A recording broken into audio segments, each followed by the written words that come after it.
It was the kind of night where secrets slip through the shadows, and little Emily Henderson couldn't sleep. The full October moon hovered silently over Elk Hollow, casting silver light over pine trees that stood like sentinels around the quiet mountain town. The Hendersons' house, nestled at the end of Pine Ridge Road, looked peaceful under the moonlight. But inside, one bedroom window remained lit, Emily's. She lay wide awake in bed, the covers tucked under her chin, her copper-red hair fanned out on the pillow. The rest of the house had gone quiet long ago. Her mom, Laura, was a schoolteacher who rose before sunrise.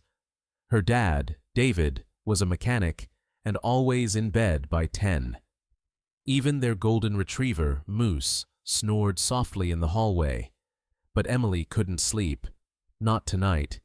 Not with the way Blaze had been acting.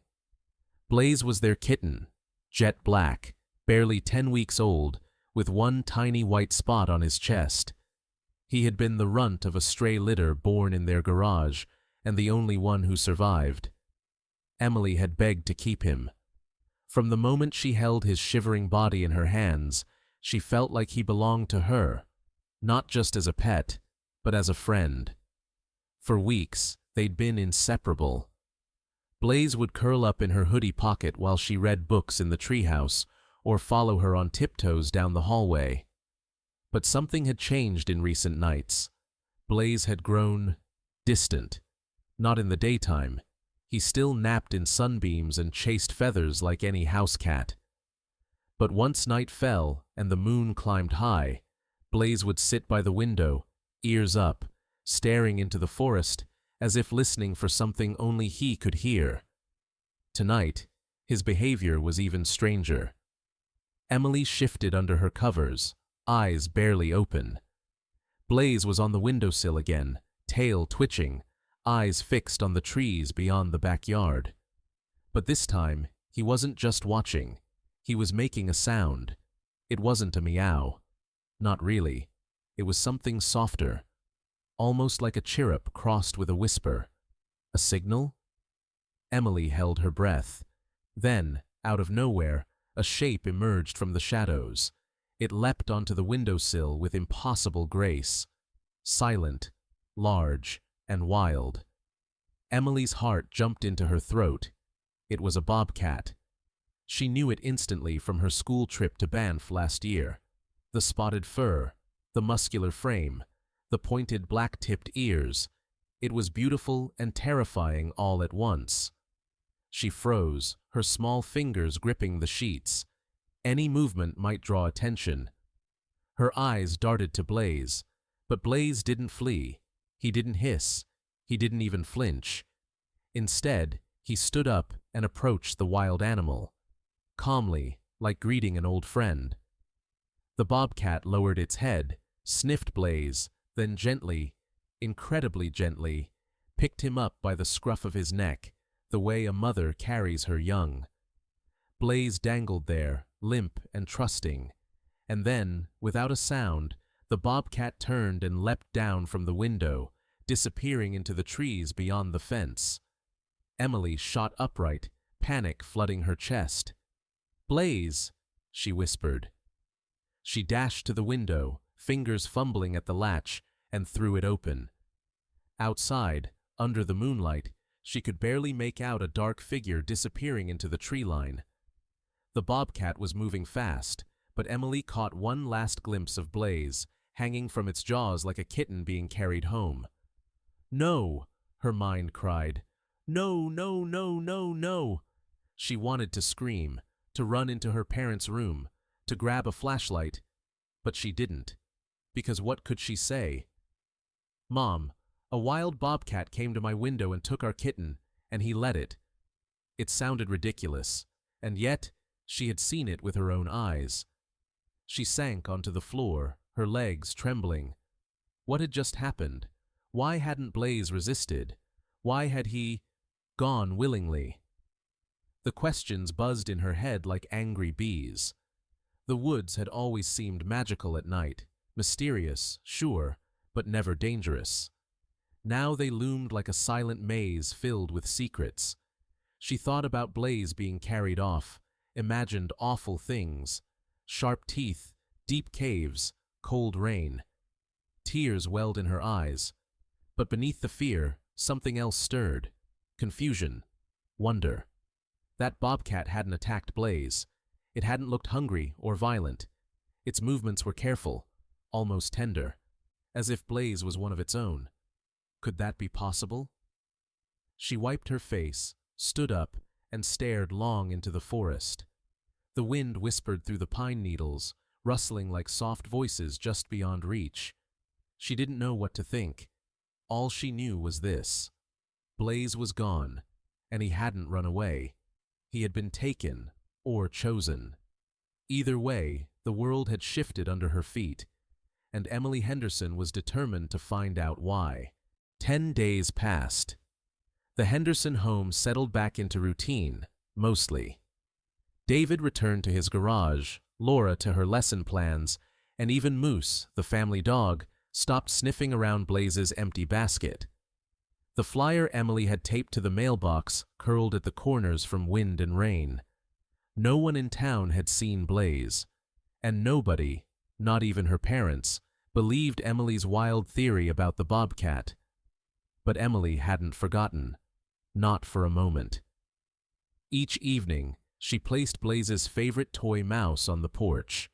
She left out fresh food, the soft canned kind he used to love, hoping the scent might guide him home. But every morning, she found the dish untouched, except maybe for a few curious ants. Then, on the 10th night, something changed. Emily lay on her bed, holding a photo of Blaze taken on her birthday.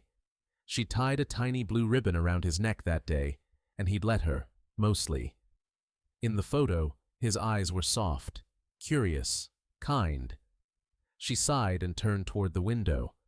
That's when she heard it. A soft, scratchy sound, claws tapping lightly on the glass. She froze. Then, slowly, she slid out of bed and crept to the window. Her fingers trembled as she lifted the latch and eased the pane open. A shadow slipped through the gap, small and silent. It was Blaze. "Blaze!" Emily gasped. The kitten leapt into her arms, and she hugged him tightly, tears already spilling down her cheeks. He was warm. He was real. He was home. But something didn't feel right. As Emily pulled back to look at him, her joy flickered with uncertainty. The fur was the same, glossy black with the familiar white patch on his chest. He was the same size. But his eyes, they weren't Blaze's eyes. Blaze had gentle, amber eyes that sparkled with mischief and affection. This kitten's eyes were gold too, but sharper, wary, watchful. He didn't purr. He didn't nuzzle into her the way Blaze used to. Instead, he stiffened in her arms, ears flicking at every sound, muscles tensed like a coiled spring. Emily set him down on the carpet. The kitten prowled the room in silence, his movements low and smooth. Too smooth. Too precise. Not like the clumsy Blaze who had once fallen off the windowsill chasing dust motes. Emily sat down, watching him. This wasn't Blaze. Not really. She tried to reason with herself. Maybe Blaze had changed. Maybe being out in the woods had made him tougher. Maybe she was just imagining things. She wanted to believe it. But the feeling in her gut said otherwise. She decided to call him Shadow. It felt wrong to call him Blaze. At breakfast the next morning, her mom gasped when Shadow strolled into the kitchen. "Oh my goodness, look who came home!" David looked up from his coffee. "Well, I'll be. Where've you been, little guy?" Emily said nothing. Laura crouched beside Shadow and scratched behind his ears. "He's gotten stronger. Maybe he learned to hunt while he was away." "Good for him," David said, nodding with admiration. Emily watched as Shadow slipped under the table, barely brushing their feet. That day and the next, Emily made mental notes of every odd behavior.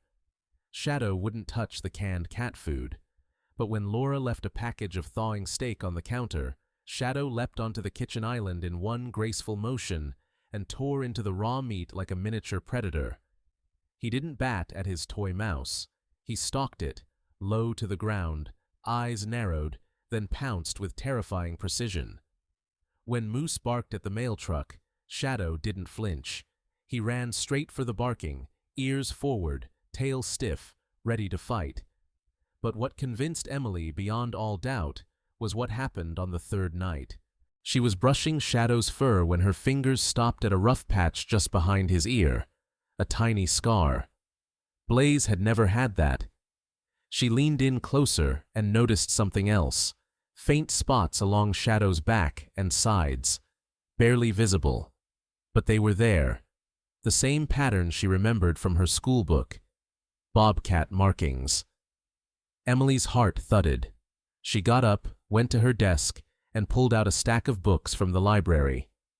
Wildlife of Alberta, Bobcats of Banff, Animal Camouflage and Mutation. She flipped through them feverishly. Her eyes widened at one paragraph near the middle of the chapter. In rare cases, bobcat kittens may be born with melanism, a genetic mutation that causes black fur. These individuals often resemble domestic cats, especially when young. Another page. Bobcat mothers are fiercely protective. There are cases, though rare, where they've adopted abandoned young, especially those resembling their own. Emily closed the book slowly, her mind racing. What if the bobcat hadn't kidnapped Blaze? What if she had swapped him? Shadow for Blaze. A wild kitten, hidden in a domestic home. A house cat, learning to survive in the woods.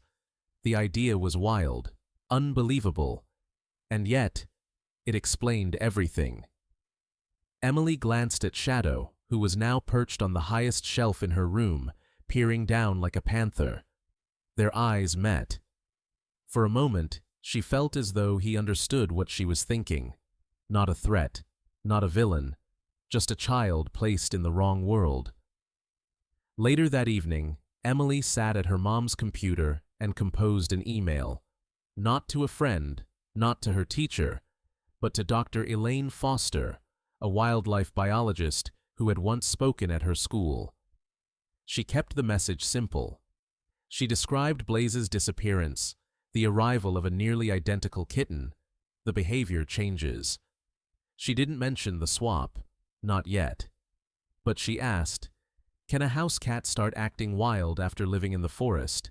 Is it possible for bobcats to have black kittens? Do you know of any bobcat families living near Elk Hollow? Then she hit send.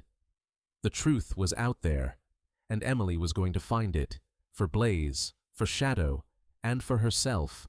Deep in the heart of the Banff wilderness, far from the paved roads and porch lights of Elk Hollow, Blaze opened his eyes to another cold dawn. The den was dark and smelled of pine, moss, and damp fur.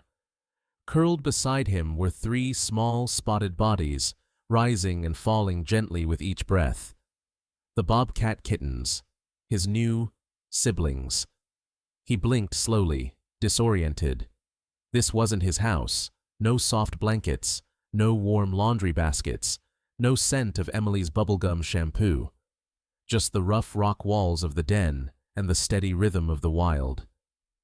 Outside, a thin beam of golden light pierced through a crack in the stone. Blaze pushed himself up and stretched, his limbs stiff. Every muscle ached. The night had been long and full of strange dreams. Dreams of soft voices, a gentle hand, a name whispered in the dark. Blaze, Blaze, come home. But he didn't cry. Not anymore. There was no one here to hear it. The mother bobcat stirred beside him.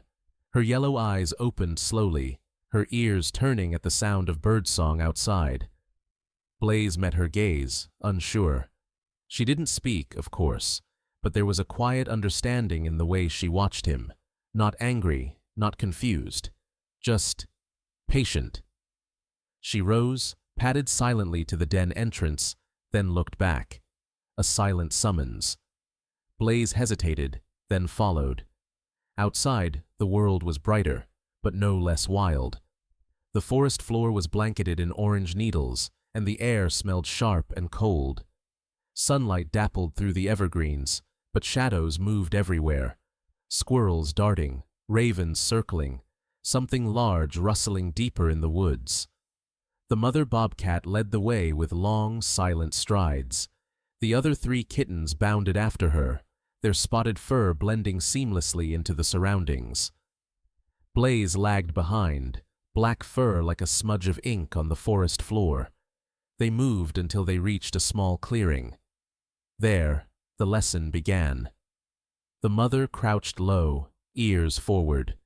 The kittens mirrored her instinctively, all but Blaze. He stood upright, uncertain, watching as she pointed with her nose toward a twitching clump of grass.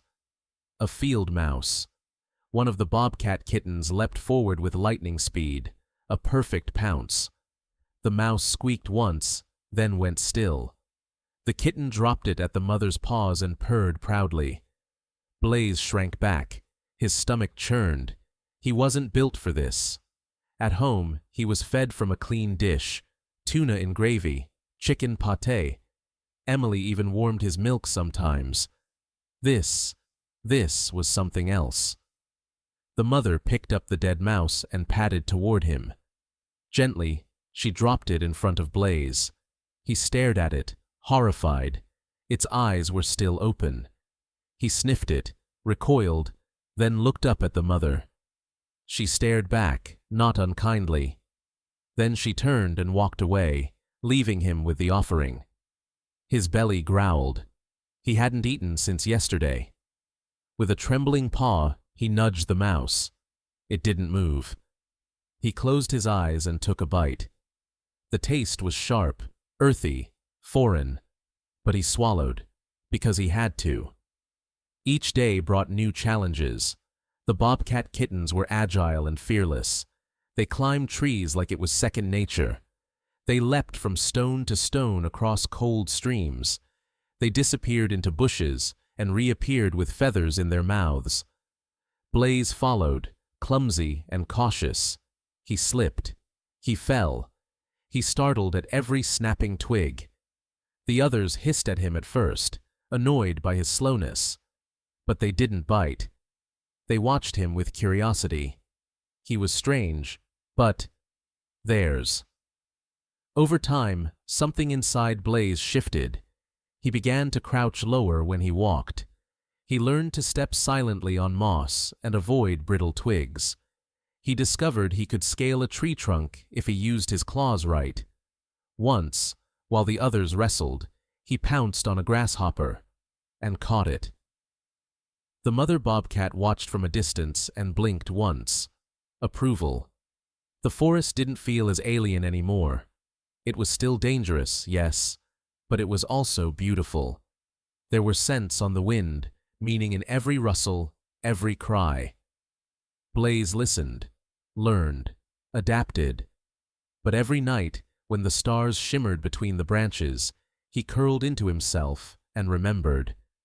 He remembered Emily's laughter, the softness of her flannel pajamas, the gentle scratch behind his ears. He remembered warm milk, toy mice, and the songs she hummed as she did her homework. He missed her. Desperately. One night, Blaze climbed to a high rock overlooking the valley. From there, he could just barely make out the distant lights of Elk Hollow, a soft glow in the darkness. Home. Was she thinking of him too? He sat there for a long time, the wind tugging at his whiskers, the forest humming quietly behind him. Something rustled beside him. The mother bobcat. She had followed. Blaze turned his head. Their eyes met. She stepped closer, nudged his cheek with her nose, then sat beside him. They looked out together, one from the wild, one from the world beyond. And for the first time, Blaze wondered if he could belong to both. The email reply came 2 days later. It was a rainy afternoon. Emily sat on the living room rug, stroking Shadow, or rather, trying to. He never truly relaxed under her touch. At the sound of the email alert, she jumped up and ran to her mother's laptop. From Dr. Elaine Foster. Subject: Strange cat behavior. Urgent inquiry. To Emily Henderson. Dear Emily, thank you for your thoughtful message. Your observations are extraordinary. My research team has, in fact, been tracking a female bobcat with 4 cubs on the eastern ridge near Elk Hollow. One of the cubs is jet black, an extremely rare trait caused by melanism. Even more curious, recent trail camera footage shows a 5th feline traveling with the group. Black fur, smaller build, and unique behavior. I believe this may be the cat you described. Would you be willing to meet? I'd love to hear more. Emily's heart thudded. She scrolled down, rereading the message 3 times to make sure it was real. There was even a photo attachment. She clicked it open and gasped. There they were. 4 bobcat cubs clustered around a log. 3 spotted, 1 solid black, and just behind them, slightly apart, a 5th kitten. Smaller, slender, its posture awkward, its tail held like a house cat's. Blaze. She knew it instantly. Mom! Dad! Emily shouted, sprinting into the kitchen, laptop in hand. Laura looked up from slicing carrots. David put down his wrench, already suspicious. This better not be about aliens again, he muttered. It's Blaze, Emily panted. Doctor, Foster wrote back. She found him. They both blinked. Then, one by one, Emily explained. The swap, Shadow's behavior, the trail cam photos. Laura frowned. David scratched his head. Honey, her mom said carefully, you think a wild animal traded places with our kitten? She didn't steal him, Emily said. She swapped him, to protect her own cub. Think about it. Black fur is bad camouflage in the wild. Maybe she thought Blaze would be safer with us, and Shadow would survive better out there. David leaned back in his chair. Well, that's a theory I've never heard. Laura glanced at the photo. That does look like Blaze. Just then, Shadow slinked into the room and leapt silently onto the counter. His golden eyes scanned them warily. In one swift motion, he knocked over the bowl of thawing chicken and dragged a piece to the floor. David sighed. Yep, not Blaze. That evening, Dr. Foster arrived at the Henderson home. She was a tall woman in her 50s, with short, silver-streaked hair, hiking boots caked with mud, and kind, alert eyes behind square glasses. She carried a tablet filled with photos and notes. Emily told her everything. Dr. Foster listened closely, occasionally nodding or scribbling. Finally, she looked at the family. I can't say with scientific certainty, she said, but all signs point to something rare, something remarkable. She turned to Shadow, who crouched behind the couch. I'd like to examine him, if I may. With the family's permission, and some gloves, Dr. Foster spent the next half hour measuring, observing, and documenting. Shadow hissed, growled, and even tried to bite. Eventually, she stood and made her conclusion. Canine length, muscle tone, claw curvature, and behavior. This kitten is not a domestic cat. He's a bobcat, young, probably 8 to 10 weeks old. The match is consistent with the black cub from the mother we're tracking. Laura covered her mouth. David shook his head slowly. We've had a wild animal in our kitchen, he muttered. Emily turned to Dr. Foster, hope lighting her face. So, can we get Blaze back? Dr. Foster hesitated. We can't just trap a wild bobcat. That would be illegal and dangerous. But maybe we don't need to. She unrolled a blueprint of sorts, a diagram of a humane 2-chamber trap. We've used this before to study animal behavior. One side for Shadow, one for Blaze. No harm, no force. If we set it up near the house, under the right conditions, we may be able to trigger a natural reverse exchange. David raised an eyebrow. Like, trade 'em back? Dr. Foster nodded. If the mother recognizes Shadow's scent, and Blaze recognizes home, they may make the choice on their own. We just need to help it happen. The plan was simple, but delicate. On the next full moon, the same phase as when the swap first occurred, they would place the trap in the backyard, close to the window where it had all begun. Inside one compartment, Shadow, placed gently with a piece of raw meat and a cloth carrying the scent of his bobcat family. In the other, Blaze's pillow, favorite toy mouse, and a blanket Emily had wrapped him in every night. The trap would remain open. Sensors would detect entry. Once both kittens were inside, and only then, the compartments would seal softly, keeping them safe.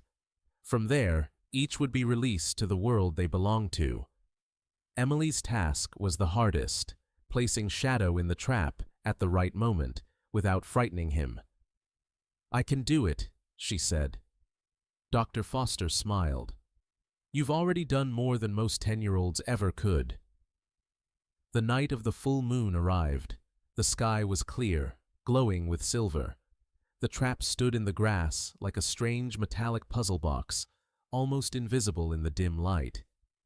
From the shadows, Dr. Foster and her 2 assistants watched with binoculars.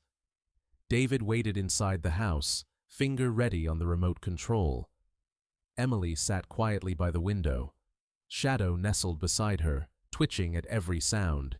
He was restless, anxious, as if sensing something was near. At exactly 11:04 p.m., Shadow stiffened. Emily looked up. Outside, just beyond the tree line, a shape emerged. Then another. The mother bobcat stepped into view, graceful, silent, and fierce. And behind her, a smaller figure, Blaze. His fur looked a little rougher, his frame leaner, but his eyes, those soft amber eyes, were unmistakable. Emily's breath caught. Blaze had returned. The full moon bathed the Hendersons' backyard in a pale glow, casting long shadows across the dewy grass. The trap stood still beneath the old maple tree, open, waiting. Every light in the house was off except for one dim lamp in Emily's room, its window slightly cracked. She held her breath. Shadow sat beside her, tense, ears perked. His muscles were taut as a bowstring, and his golden eyes flicked toward the trees beyond the fence. Then, from the shadows, the forest answered. The mother bobcat emerged like a ghost, silent, deliberate. Her powerful form moved with purpose, her tail low, her head high, and behind her, a smaller shape followed hesitantly, taking measured steps. Blaze. Emily's heart leapt. Even at a distance, she knew. His stride was still a little awkward. His tail swayed differently than the wild cub's. But those amber eyes, wide, uncertain, full of memory, they were his. He paused at the edge of the garden, sniffing the wind. Emily could only imagine what he was sensing. Home, baked earth, the worn wooden fence he once climbed, the faint scent of Emily on the breeze. His ears twitched, his paws shifted in the grass. He remembered. The mother bobcat stopped near the trap, her eyes scanning the yard. She was wary of human smells, of metal, of what might happen next. But something drew her forward. A scent? A sound? Inside the trap, Shadow stirred. He let out a low, rumbling sound, not a hiss, not a meow. Something in between. It wasn't angry. It was recognition. Blaze stepped closer. He saw the toy mouse, the blanket, his old pillow, worn soft from naps in sunbeams. He let out a small, uncertain chirp. Then, with barely a sound, he entered the open compartment of the trap. The door clicked shut, soft and sure. Dr. Foster gave the signal. David pressed the button inside the house. The second compartment opened with a soft clink. Shadow lifted his nose. He sniffed the air, and then, like a shadow slipping free of the light, he darted out, straight toward the bobcat. The mother turned just in time to catch him as he leapt into her side. She licked his face, nuzzled him, wrapped her body around him like a shield. Emily could hardly breathe. She wanted to cry, to shout, to run outside, but she didn't. This moment belonged to them. Blaze and Shadow now stood on opposite sides of the trap, the metal mesh between them. Two black kittens, two worlds, two journeys, intertwined. For a moment, they simply stared at one another. Shadow blinked once. Blaze meowed softly. Then the mother bobcat turned. She looked toward the house, not at the trap, not at the people hiding in the shadows, at Emily's window. Their eyes met. For the briefest moment, time stilled. No growl, no threat, only a quiet, powerful understanding. And then, with Shadow safe beside her, she turned and melted back into the woods. Emily was already halfway down the stairs. She burst out the back door, feet flying across the grass, arms wide. Blaze was inside the trap, crouched, tail tucked low, confused but unhurt. "Blaze," she whispered, kneeling down. He meowed again, a tiny, hoarse sound. David and Laura appeared behind her, Dr. Foster and her assistants close behind. Emily opened the trap door slowly. Blaze hesitated. Then, with a small, trusting step, he walked into her arms. She clutched him to her chest, burying her face in his fur. He smelled like pine and dirt and cold nights, but underneath, still Blaze. "I missed you," she whispered. He nuzzled her neck. Behind them, the forest swayed gently, as if breathing out a sigh. The days that followed were filled with quiet wonder. Blaze slept a lot at first, curling up beside Emily like nothing had changed. But some things had. He moved differently. He was faster, sharper. He chased moths with laser precision, and once leapt from the bookshelf to catch a fly mid-air. Laura raised an eyebrow. "Our little couch potato's become a ninja." David just shook his head. "Woods'll do that to you." But Blaze was still himself. He purred when Emily hummed. He pawed at her shoelaces. He rubbed against Moose, who accepted him with a happy thump of his tail. Dr. Foster visited twice more, documenting Blaze's recovery and behavior. She confirmed that he had integrated remarkably well, yet never fully shed his domestic instincts. A hybrid in spirit, not in species, but in life. As for Shadow, trail cameras captured fleeting glimpses of him with his family. Strong, healthy, thriving. He had resumed his place among his true siblings, leaping logs, chasing hares, vanishing into the trees with the grace of a true wildcat. "This," Dr. Foster said one afternoon, "is one of the rarest exchanges I've ever seen. Nature doesn't usually work like this, but sometimes it makes room for the extraordinary." Emily smiled, scratching Blaze under the chin. He was never ordinary. Sometimes, on full moon nights, Blaze would still sit by the window, staring into the forest. Emily would sit beside him, neither speaking. She wondered if he remembered, if he missed them, if he still felt a part of both worlds. And once, just once, she swore she saw something at the edge of the yard, a pair of glowing eyes, a small black shape, watching, then gone. Maybe it was a dream, maybe not. Either way, she whispered good night. Because sometimes the greatest stories aren't about what can be explained, but what can be felt. A mother's love that crossed species, a kitten's journey that bridged two lives, and a bond that no forest, no fence, no silence could ever break.